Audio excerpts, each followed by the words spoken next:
నల్గొండ జిల్లా కేతపల్లి మండలంలో ఏర్పాటు చేసిన విలేకరుల సమావేశంలో మాట్లాడుతున్న జాగృతి అధ్యక్షురాలు BRS party MLC Kalvakuntla Kavitha.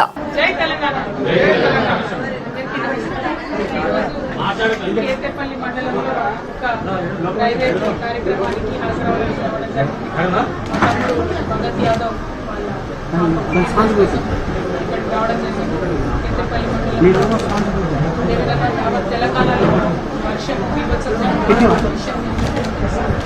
అయినప్పటికీ ప్రభుత్వం పట్టించుకోకుండా ఏర్పాట్లు చేయకుండా ప్రజలు ఇబ్బంది పడుతుంటే చోద్యం చూస్తూ అదేవిధంగా ఇదివరకు కేసీఆర్ గారు ఉన్నప్పుడు అందరూ కూడా గ్రామాలలో మండల కేంద్రాలలో రైతులు లైన్లో నిలబడి యూరియా తీసుకునేటువంటి పరిస్థితి లేదు. ఎందుకంటే మేమందరం ఎంపీలో ఉన్నటువంటి సందర్భంలో కూడా కేసీఆర్ గారు మమ్మల్ని ఖర్చులు పెట్టించి సీజన్ మొదలు కాకుండా ముందే 6 నుంచి 8 నెలల ముందే యూరియా నుంచి తెచ్చుకొని వాటిని స్టోరేజ్ చేసి టైంకి ప్రజలకు రైతులకు యూరియా ఇచ్చినటువంటి చరిత్ర కేసీఆర్ గారు. మరి ఇప్పుడు ఉన్నటువంటి ప్రభుత్వం అవసరం ఉన్నప్పటికీ కూడా యూరియా కేంద్ర ప్రభుత్వం తక్కువ ఇస్తున్నప్పటికీ కూడా కనీసం వారితో మాట్లాడలేకపోవడం, పోరాటం చేయలేకపోవడం, యూరియా తెలంగాణ రైతులకు ఇవ్వలేకపోవడం కంప్లీట్గా ఈ ప్రభుత్వం ఫెయిలైందని చెప్పవచ్చు. అదేవిధంగా ఇప్పుడు మళ్ళీ ఆగస్టులో మళ్ళీ యూరియా అవసరం ఉంటుంది. అయినప్పటికీ ప్రభుత్వం ఇంతవరకు స్పష్టత ఇస్తలేదు.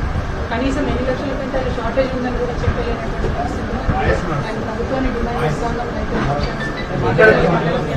మంచి కాలువ అదేవిధంగా పెద్ద ఎత్తున మంచి రైతులు ఈ మండలమైన జిల్లా అయినా కూడా టోటల్గా యూరియా షార్టేజ్ ఉన్నాయి.